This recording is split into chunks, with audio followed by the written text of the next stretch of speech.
허환구의 라디오 오늘. 여러분 안녕하십니까, 허환구입니다. 코로나19 확산세가 좀처럼 꺾이지 않고 있습니다. 전국적으로 신규 확진자가 사흘 만에 다시 1000명대를 넘어섰고요. 경북 역시 28명의 추가 확진자가 발생했습니다. 안동과 구미에서 8명이나 나왔고요. 포항에서 4명, 경산 3명, 영천 2명, 그리고 경주, 칠곡, 영주에서도 각각 1명의 추가 확진자가 발생했습니다. 특히 안동의 확산세가 걱정인데요. 미용실 원장과 택시기사, 경찰관에 이어 중학생, 고등학생으로까지 확진자 발생이 번지고 있어 추가 감염자 발생이 더욱 우려가 되고 있습니다. 더욱이 안동은 무증상 감염이 80%나 되고 있어서 더 걱정인데요. 증상이 없다 보니 모르는 사이에 계속 다니면서 감염을 시킬 수 있는 상황입니다. 이동과 모임을 자제하고 마스크 착용을 더욱 철저히 해야겠습니다. 12월 16일 수요일 라디오 오늘 광고 듣고 시작합니다. 서울사이버 대학을 다니고 나의 성공시대 시작됐다. 서울사이버 대학을 다니고 나를 찾는 회사 많아졌다. 지금 신입생 편입생을 모집 중입니다. 입학 지원에서 강의 수강까지 모바일 러닝으로 언제 어디서나 서울사이버대학교. 나에게 꼭 맞는 생유산균 락토핏. 아기에게 락토핏. 아이들도 락토핏. 우리 가족 락토핏. 맞춤형 생유산균. 내 몸에 필 락토핏. 종근당 건강. 건강기능식품입니다. 연말인데 아무데도 못 가고. 좋은 방법 알려드릴까요? 응? 하나, 철저한 방역 시스템을 갖춘 르노 삼성자동차 전시장에 방문한다. 둘, 12월 놀라운 혜택의 뉴 KM6 XM3를 계약 후 3일 만에 받고 바로 떠난다. 지금 당장 가봐야겠네. 안심하고 지금 가까운 전시장을 방문해보세요. 최종배 혜택 상위 르노 삼성자동차. 자, 따라해보세요. 이카운트 ERP 4만원 회계관리, 이카운트 ERP 4만원 재고관리, 이카운트 ERP 4만원 생산관리. 사업 성공 함께해요. 이카운트 카운트 ERP의 모든 기능을 월 4만원에 드립니다. 이카운트. 가입비 부가세 별도. 평범한 일상이 포레나를 만나면 출근은 더 빠르게, 휴식은 광교산 숲세권에서, 생활 인프라는 완벽하게 한화 포레나 수원장안에서 가장 앞선 일상으로. 특별한 일상의 시작 포레나 하나 포레나 수원장안 1644-5060 한화건설. 파주 센트럴밸리 산업용지 완판 신화를 이어갈 상업, 주거, 지원용지 투자의 기회. 역세권 입지에 서울 문산 고속도로까지 남북경협의 수혜지에서 프리미엄 투자의 중심지로 거듭날 파주 센트럴밸리. 문의 1522-0844. 네, 라디오 오늘 수요일 순서 시작합니다. 1부 미중 바로 알기 미중산업경제연구소 조용찬 소장과 함께하겠고요. 2부 이슈 오늘에서는 어제로 문경 찻사발 축제가 끝났습니다. 성과는 어땠는지, 또 팬데믹 시대의 문경의 관광산업의 현황과 대책도 더불어서 알아보겠습니다. 이어서 각종 설문조사 결과를 갖고 우리 사회 분석해보는 시간, 배종찬의 리서치 오늘도 함께하겠습니다. 라디오 오늘 생방송 놓치신 분들 유튜브로도 다시 들으실 수 있습니다. 많은 애청 바랍니다.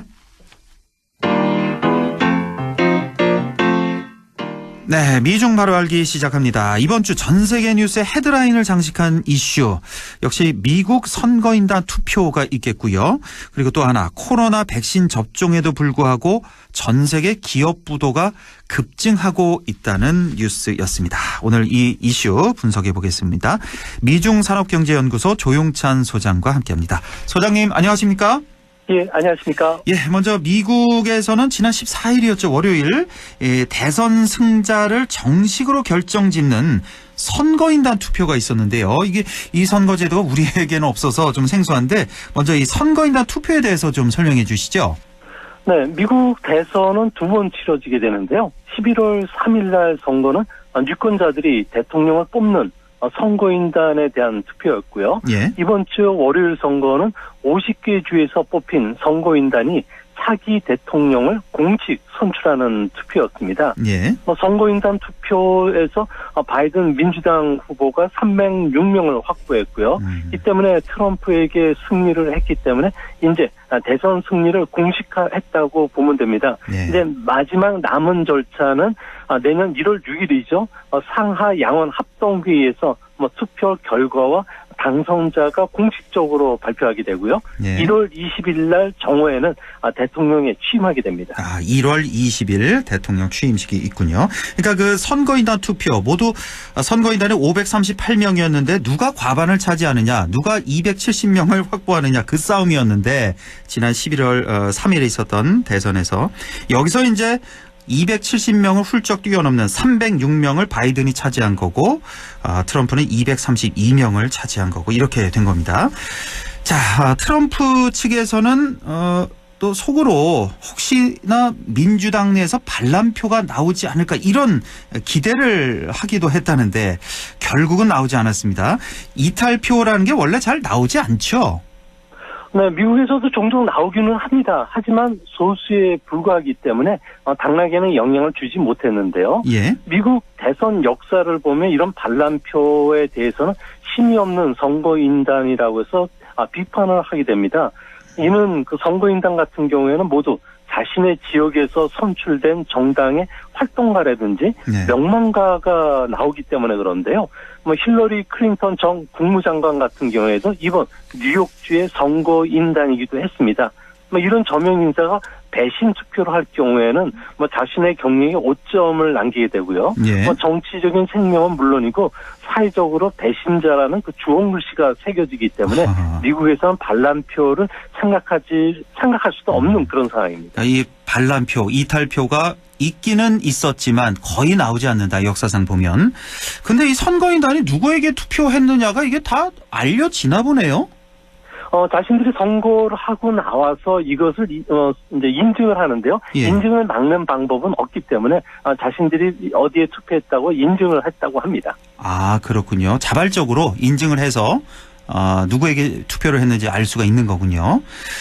그러니까 인증을 대부분 다 하나 봐요. 근데 인증을 안 하면 좀 의심을 받게 되고 이렇게 되는 겁니까?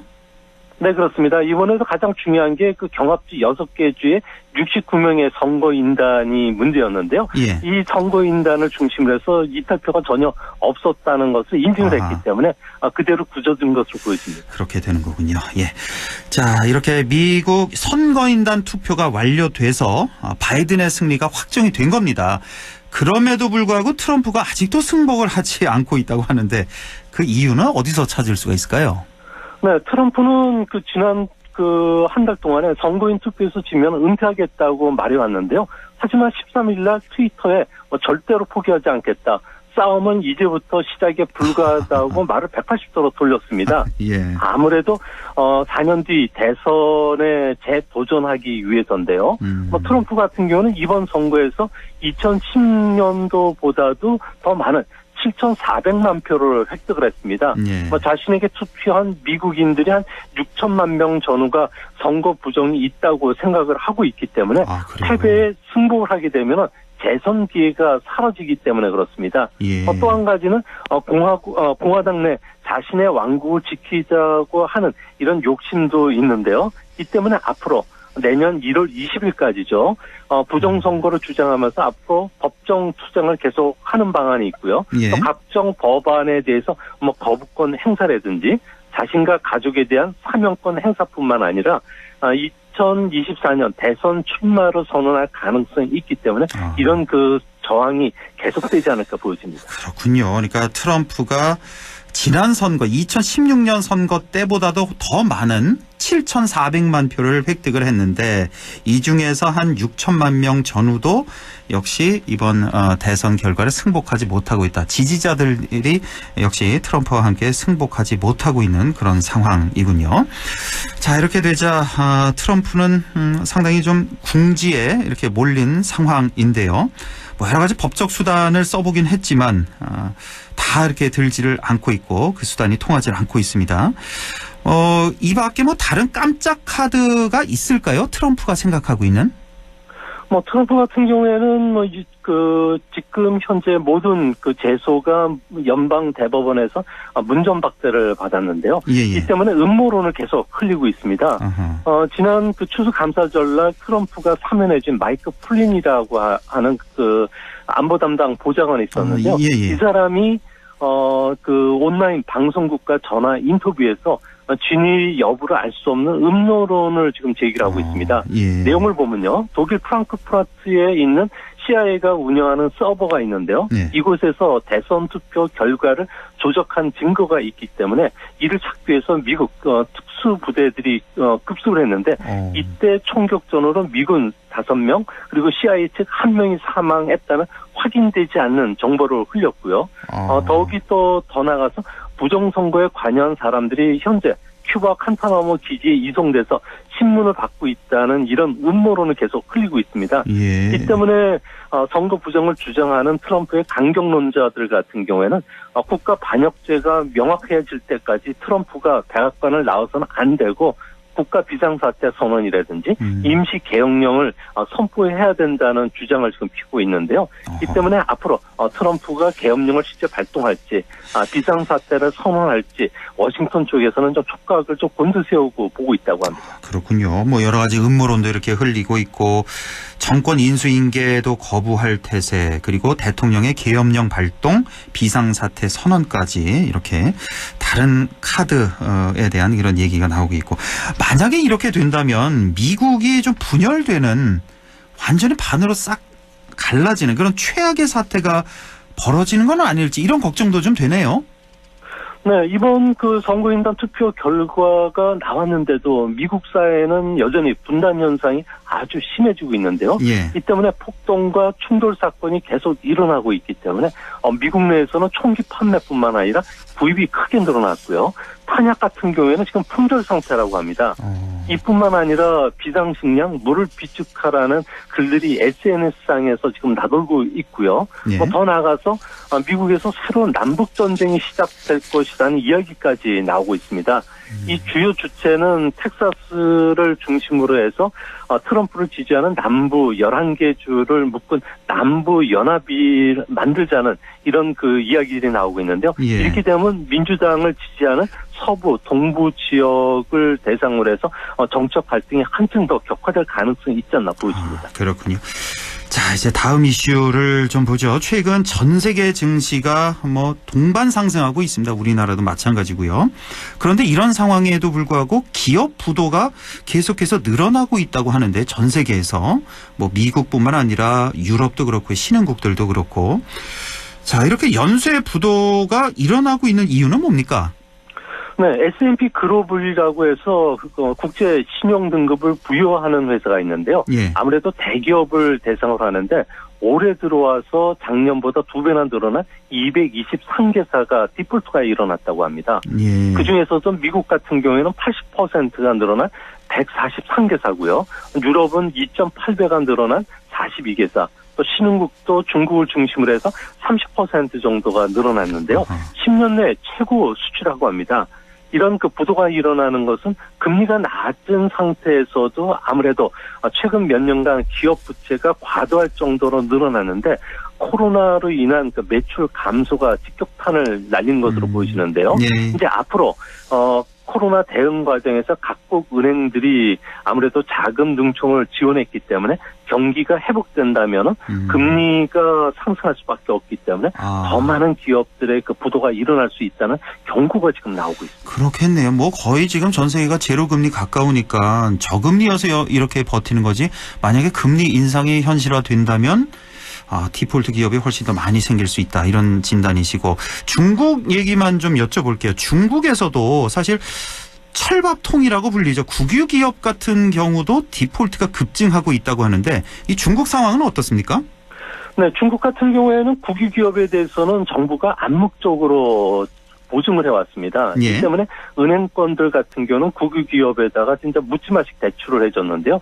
이 때문에 은행들의 그 부실 채권이 올해 9월 말 현재로 476조 원 정도에 달하고 있다고 합니다. 예. 중국 정부가 생각할 때는 상당히 좀 위험한 수준이 됐기 때문에 이제 국유 기업도 스스로 부채를 정리한다든지 기업 구조조정을 하라고 자금을 좀 옥죄고 있는데요.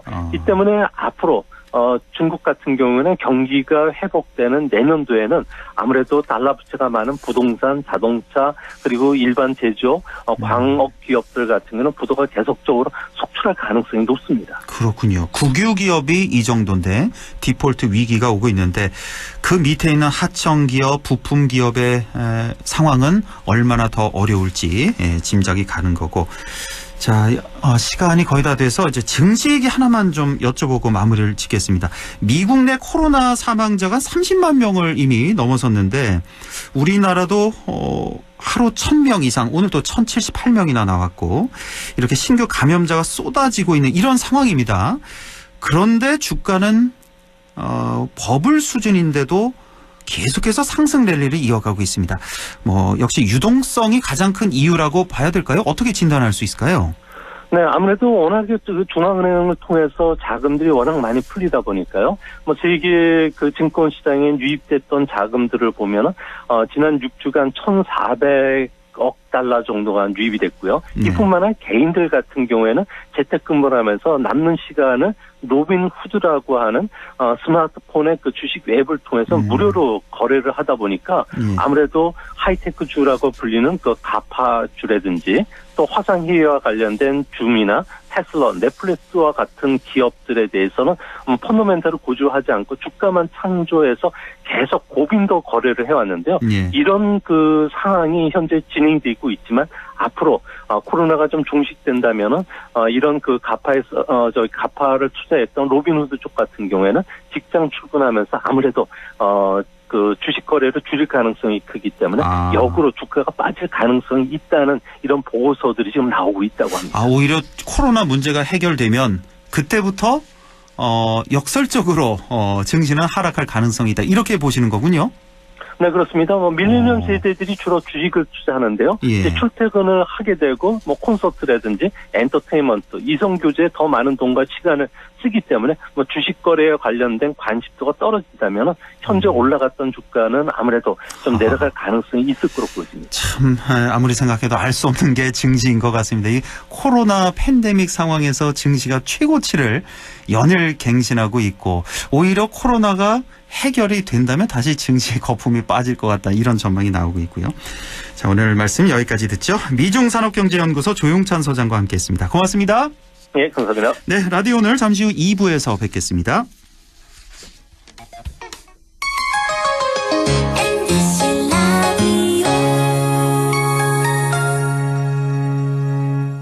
할인점보다 더 실속 있고 편의점보다 더 편리하게 살 수 있는 곳. 시장보다 더 정이 넘치고 백화점보다 더 품격 있는 곳. 이런 곳이 없을까요? 네, 우리 동네 우리 할인점 펀마트가 있습니다.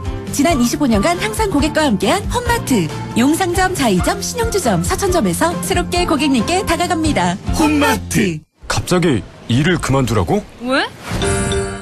전화해봐 1577-2260 월급을 깎는다고? 말도 안 돼. 일하다가 다쳤다고? 괜찮아? 전화해봐 1577-2260 당신 곁에 생각보다 큰 힘. 민주노총. 확진자를 간호했다는 이유로 빈집에서 자가격리를 한 간호사.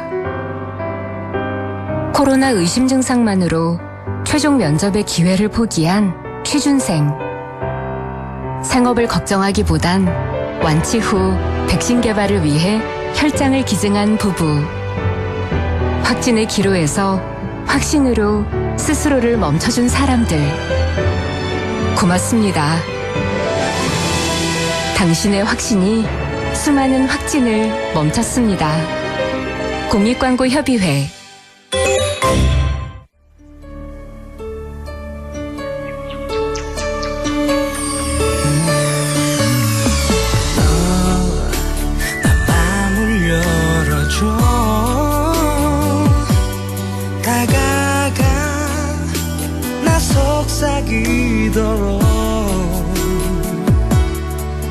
언제나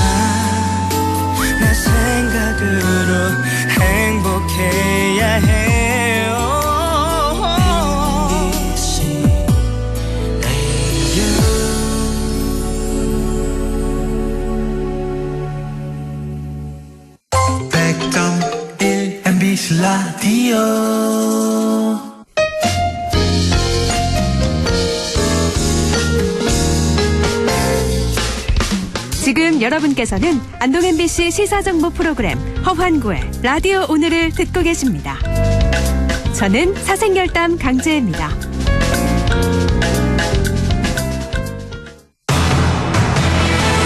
네, 6시 25분 20초 지나고 있습니다. 이슈 오늘 시작하죠. 코로나19로 인한 팬데믹 시대를 맞아서 관광산업이 위기라고 하지요. 각 지자체마다 온라인 비대면 방식의 축제를 열고 다양한 방법으로 해법을 찾고 있는데요. 어제 안동에 이어서 오늘은 우리 지역 대표 관광도시죠. 문경시로 가보겠습니다. 문경시 관광진흥과의 남상욱 과장 연결돼 있습니다. 과장님 안녕하십니까? 예, 안녕하십니까. 문경시 남상욱입니다. 예, 수고 많으십니다. 자, 어제 저희가 안동을 연결해 봤는데 안동시청을. 안동 같은 경우는 1,000만 관광객이 목표였는데 올해 300만 명 정도 찾았다고 하거든요. 올해 문경은 어떻습니까? 문경 관광산업 성적은 어땠습니까? 예, 문경도 예외는 아닙니다. 코로나19 여파로 문경시 2020년 관광객은 지난해 대비 30% 정도, 유료 관광지 관광 수입은 18% 정도 감소했습니다. 예. 상당히 선방한 수준이지만 선방했네요. 그래도 비교적 아쉬움이 좀 남습니다. 예. 코로나19 여파로 관광산업의 위기를 최소화하기 위해서 다각도로 고민을 했습니다. 문경의 강점인 청정 자연환경을 활용해서 치유의 관광도시라는 슬로건을 걸고 온라인 홍보에 집중했고 그 결과 문경 세제, 선유동천 나들길, 진남 교방과 같은 비대면 관광지가 국내 관광객들의 많은 관심을 받았습니다. 예. 자, 올해 같은 경우 이제 코로나로 인해서 관광 트렌드도 많이 변한 것 같습니다. 문경에서는 어떻게 대처해 오셨습니까? 코로나로 인해서 관광 산업이 침체된 건 사실입니다. 하지만 오히려 그동안 해외 관광에 밀려서 빛을 보지 못하던 국내 관광이 더욱 부각되었던 시기라고 생각합니다. 그 해외 못지않게 멋진 풍경과 먹거리들이 재조명을 받으면서 코로나에 억눌려 있던 여행 욕구를 사로잡기 위해서 노력을 했습니다. 우선 가족이나 친구 중심의 그 소그룹 여행객을 위해서 개별 관광객 지원 프로그램을 확대했습니다. 근거리 여행을 위해서 각종 SNS 바이럴 마케팅에 집중했고 청정 지역을 찾아다니는 캠핑족을 위한 안내 책자 및 팸투어도 실시했습니다.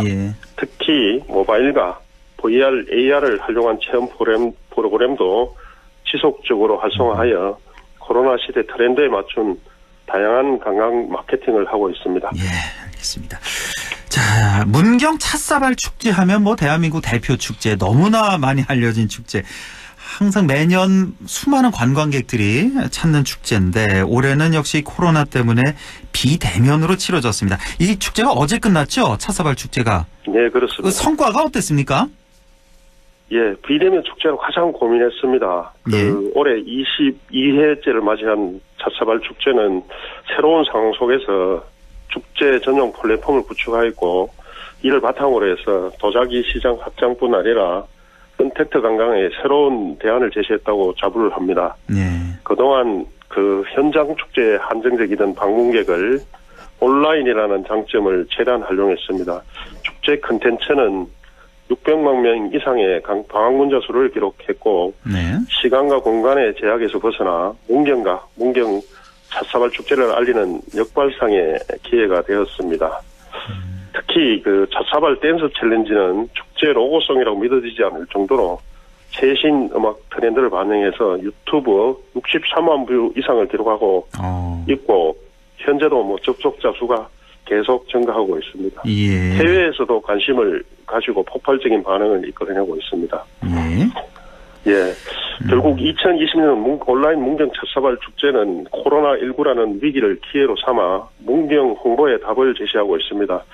앞으로 언택트 시대 새로운 관광의 홍보가 코로나19 종료 후 어떻게 나타날지 기대됩니다. 예, 그렇군요. 자, 역시 이 팬데믹 시대를 맞아서 비대면 관광지가 뜨고 있는데 사실은 그렇죠. 이 관광이란 말과 비대면이란 말을 결합시키기는 정말 이 어려운 건데 그럼에도 불구하고 우리가 대비를 해야 되는데 문경에는 정말 많은 관광지가 있잖아요, 과장님. 예, 이 비대면 관광지로 좀 추천할 만한 곳 많이 있겠지만 한 3가지 정도만 좀 추천해 주시죠. 네, 우선 문경시 가은에 위치한 선유동천 나들길은 코로나 시대에 특히 주목받고 있으며 꼭 계곡 옆에 오솔길을 산책하면서 혼자만의 여행을 즐기기에 최적의 장소입니다. 최근 예능 프로그램에서 가수 아이유가 방문해서 더욱 유명해진 곳입니다. 그리고 은택트 관광지로 이름을 알리고 있는 진남교반과 고모산성 일대는 경북 팔경 중 제1경입니다. 토끼비리와 같은 작은 오솔길도 걷고 천년산성인 고모산성에 오르면 주변 경치가 가히 절경입니다. 또한 지질학적으로 매우 희귀하며 학술적 가치도 높아서 국가섭지보호지역으로 지정된 문경 돌린의 섭지도 가족 단위 아이들의 생태 학습은 물론 조용한 여행을 계획하시는 분들께 추천드립니다. 예, 문경에 워낙 관광지가 많아서 이 3가지 고르시는데 많이 애쓰셨겠어요. 많이 힘드셨겠어요. 예, 가수 아이유가 얼마 전에 방문한 선유동천 나들길 그리고 경북 팔경 중 제1경인 진남교반과 고모산성 일대 그리고 마지막으로 문경 돌린의 습지까지 이렇게 추천을 해 주셨습니다.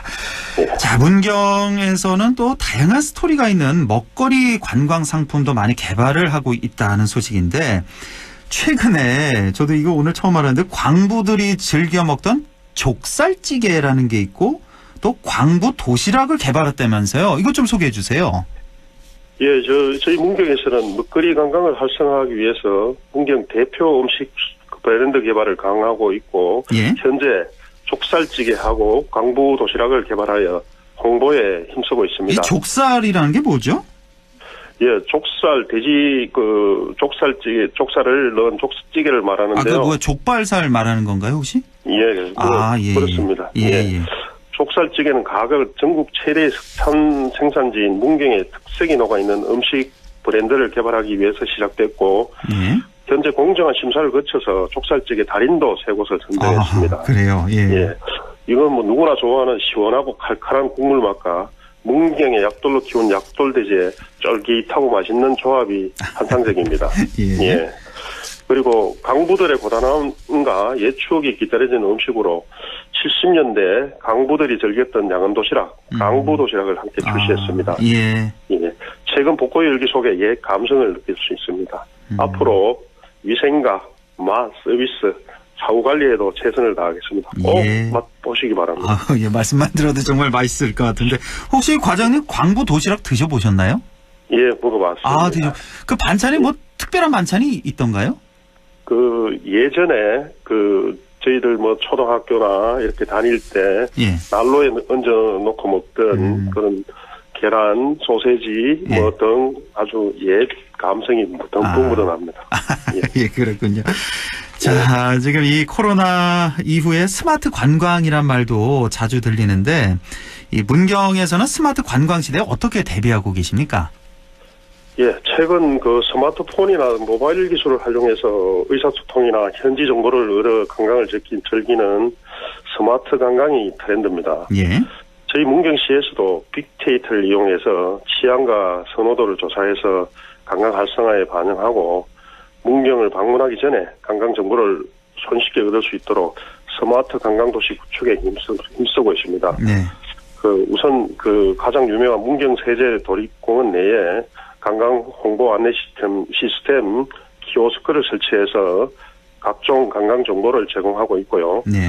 세제에서 즐길 수 있는 모바일 미션 프로그램 암행의사 출두요를 개발하여서 세제를 찾는 관광객들에게 다양한 즐길거리를 제공하는 등 핸드폰 하나만으로 세제와 문경의 관광지를 즐길 수 있도록 하고 있습니다.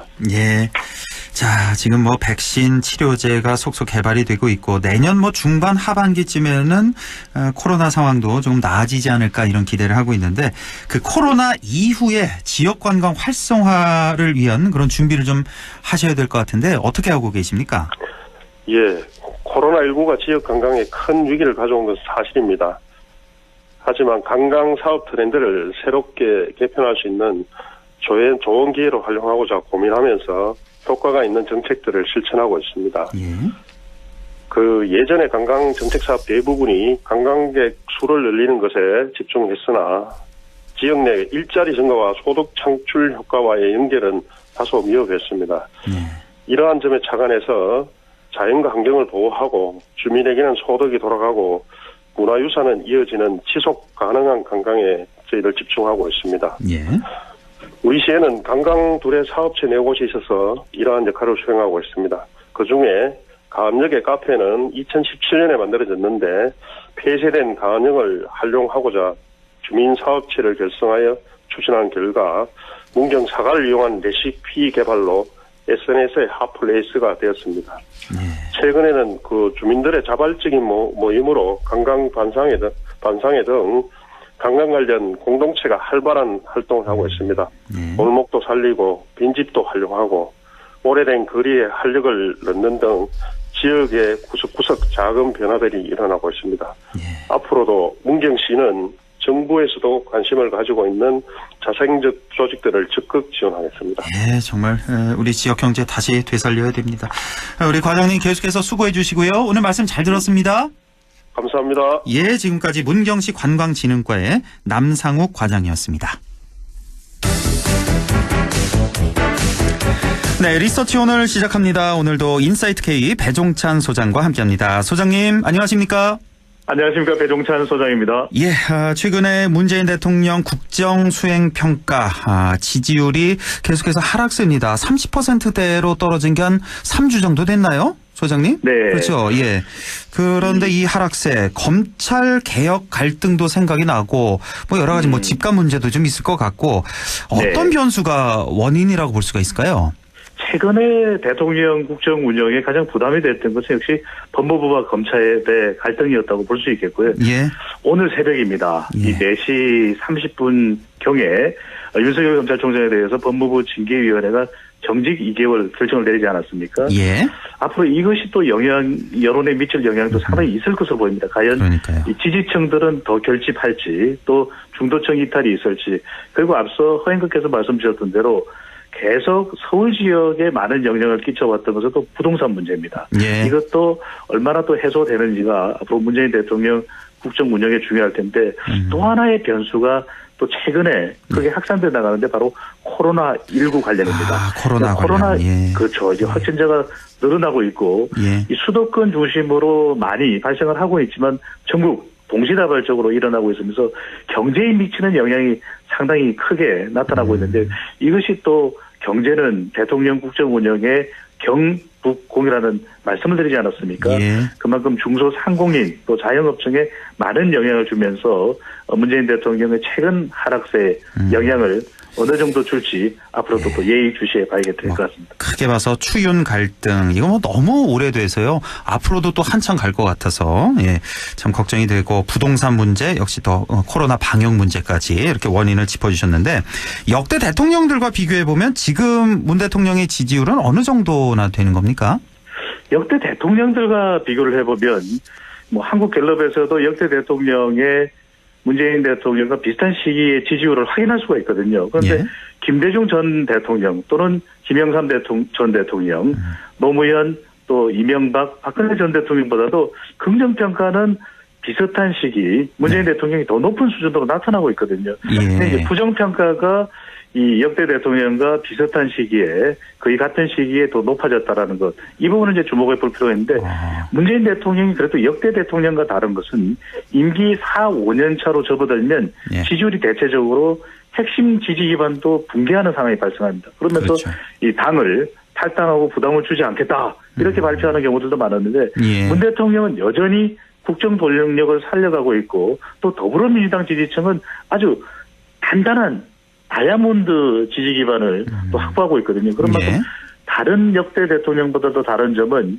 가장 강력한 핵심 지지층을 가지고 있기 때문에 앞으로도 계속 이 지지층들이 살아있기 때문에 또 문제가 해결되면 악재가 좀 해소되면 그렇죠. 지지율 반등의 기회도 나타날 것으로 보입니다. 예, 역대 대통령들과 비교해 보면은 그 시기상 지금 시기로 보자면 높기는 높지만 그래도 문 대통령이 대선 득표율 40% 넘었잖아요. 네. 그거보다도 현재 몇 퍼센트 더 빠졌다는 거, 30%대로 내려앉았다는 거 참 마음이 좀 아플 것 같습니다. 지지층들에게. 네, 대통령으로부터 이게 국정 운영을 하는데 앞으로도 뭐 공수처 부분 통과됐지만 다른 개혁 법안들이 또 남아 있거든요. 예. 그런 만큼 얼마만큼 핵심 지지층들이 다시 결집할 수 있느냐 이 부분이 그렇죠. 가장 또 중요해 보입니다. 예, 당장은 40%대를 회복하는 게 좀 중요해 보이고, 자 코로나 말씀해 주셨는데 요즘 정말 너무나 심각합니다. 그래서 네. 코로나 관련 여론조사 오늘 좀 집중 분석해 보겠는데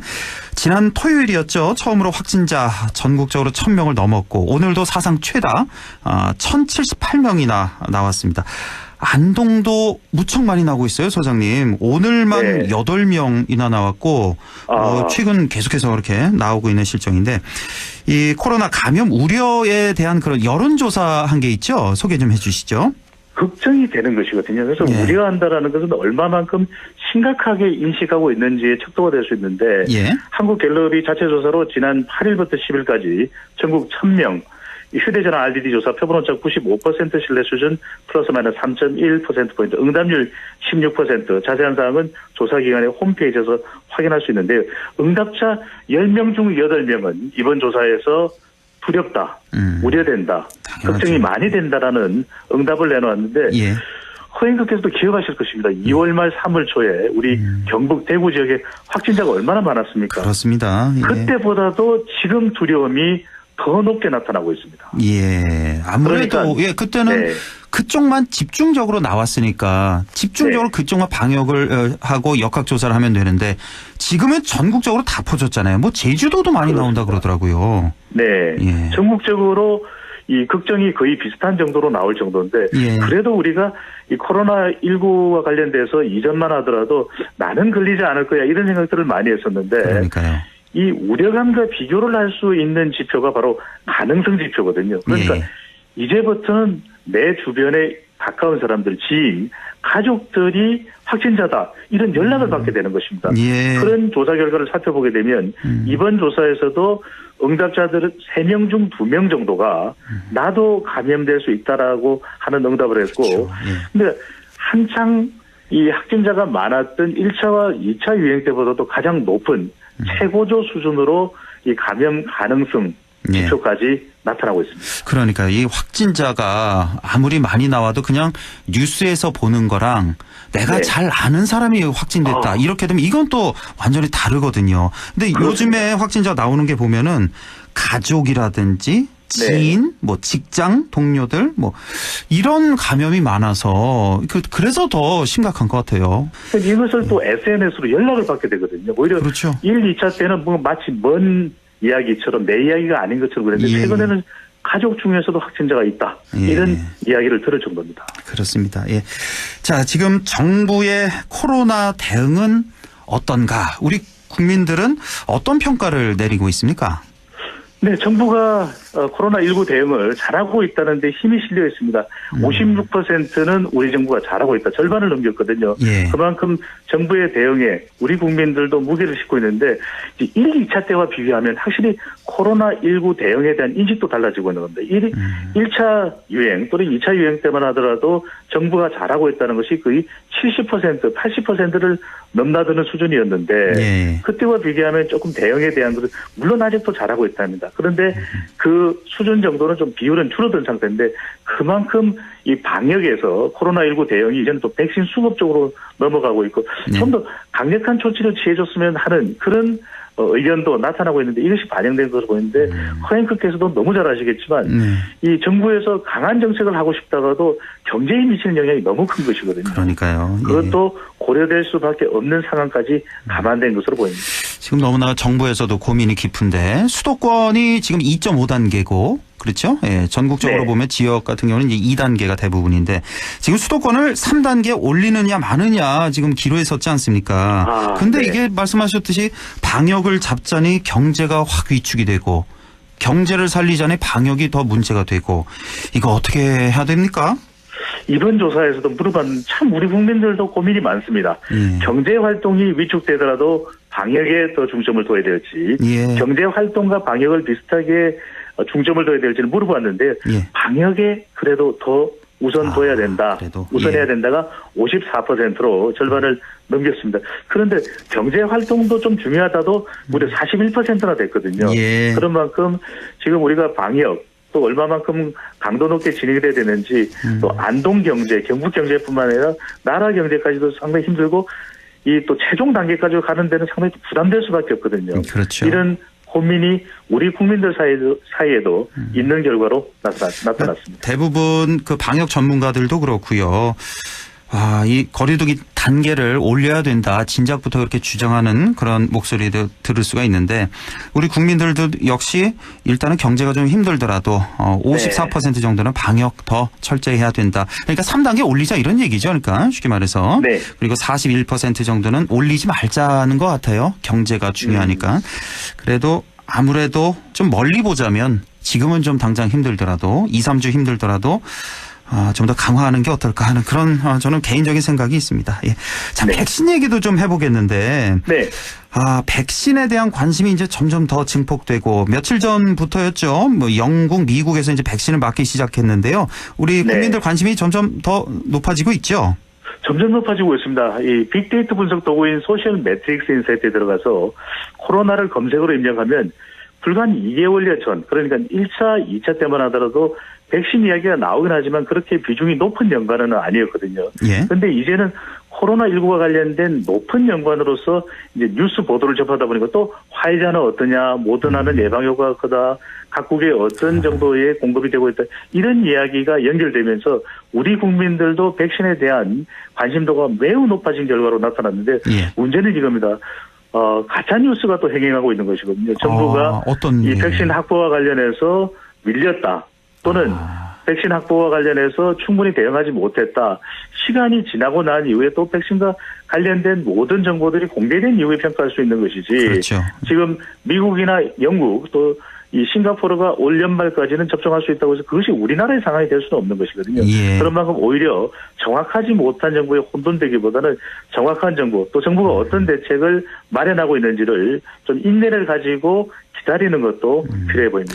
하긴 뭐 우리나라 정부가 백신을 확보를 어느 정도 했느냐 이런 비판 너무 늦은 거 아니냐 이런 비판이 사실은 몇 주 전부터 있었잖아요. 근데 저는 그렇게 생각했거든요. 이 백신은 최대한 좀 늦게 맞는 게 좋지 않을까. 왜냐하면 2, 3주 전만 해도 우리가 뭐 100명대, 200명대 이 정도였으니까 아무래도 부작용도 많이 걱정이 되고 효과가 어느 정도일지 미지수니까 최대한 좀 늦게 맞는 게 좋다고 저는 생각했는데 아무래도 이것도 이 빅데이터 상에 보면은 반응이 좀 달라졌습니다. 후보님께서 말씀하셨던 대로 불과 한 3, 4주 전만 하더라도 우리 국민들 조금 백신에 대한 여유가 있었는데 최근 들어서 확진자가 이제 급속도로 늘어났지 않습니까? 그러면서 백신에 대한 관심도 또 백신에 대한 갈망, 기대, 이것도 비중이 훨씬 좀 늘어나 있는, 그러니까 계속해서 접하는 보도의 영향도 상당히 있는 것으로 보입니다. 자, 이제 끝으로 이번 한 주 뭐 다음 주 정도 고비의 주간이 될 것 같은데 무엇보다도 어떤 노력이 더 필요할까요? 제대로 된 또 차분한 대응이 필요해 보입니다. 무엇보다도 지금 선별진료소가 만들어지고 무증상 감염자를 최대한 빨리 찾아내고 확인하는 것이 또 중요하지 않겠습니까? 또 한편으로는 정부에서도 우리 국민들이 백신에 대한 기대감이 큰 만큼 조금이라도 안전한 백신을 더 빨리 공급받을 수 있는 것도 필요하고 지금이 정말 정책적인 소통이 중요한 때입니다. 국민들도 또 가짜뉴스에 휘둘려서는 안 되겠고요. 어떻게 하면 지금 이 시점에 우리가 할 수 있는 최선의 방역이 무엇인가. 그래서 요즘 나오는 이야기는 그렇습니다. 지금 최고의 백신은 마스크입니다.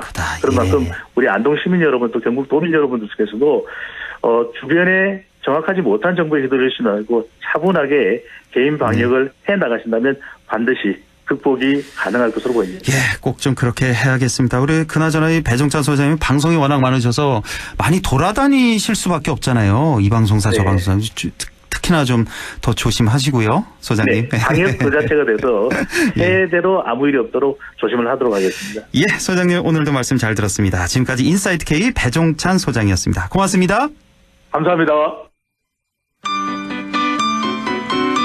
네, 우리 좀 날씨 알아보죠. 김도연 캐스터 전해주세요. 네, 많이 춥습니다. 동쪽 5km 상공에서 시계 반대 방향으로 해가라는 공기의 흐름이 찬 공기를 끌어내리고 있습니다. 이 가운데 북서쪽에서는 차가운 시베리아 고기압이 한반도로 확장하면서 강추위를 몰아치고 있는 건데요. 오늘은 우리나라 상공으로 추가로 냉기가 밀려들면서 이번 겨울 들어서 가장 추웠습니다. 한파와 함께 바다에서는 또 눈구름도 지속적으로 만들어지고 있는데요. 우리 지역은 크게 영향을 받진 않겠습니다. 내일 오후에 일시적으로 찬바람이 잦아들고 기온이 올라서 모레는 추위가 주춤하겠습니다. 하지만 주말 아침 안동 기준으로 영하 10도로 다시 추워지면서 기온 변화가 심할 것으로 전망되는데요. 추위의 동파와 냉해 피해 없도록 대비하셔야 되겠습니다. 이 한파특보와 함께 건조특보 역시 확대 강화됐습니다. 북서쪽에서 내려온 찬바람이 산맥을 타고 넘으면서 대기가 더 건조해지고 있는 상황입니다. 내일 기온은 안동, 영양, 청송이 아침이 영하 14도, 한낮에 영상 1도 나와 있고요. 문경이 영하 12도에서 한낮에 0도입니다. 상주는 아침이 영하 10도, 한낮에 2도 예상되고요. 영주공항은 아침이 영하 15도, 한낮에 영하 1도, 의성은 영하 16도에서 한낮은 2도 예상됩니다. 의성 현재 기온은 어제 이 시간보다 5도 높은 영하 5도, 체감온도는 영하 7도, 습도는 28%입니다. 날씨였습니다.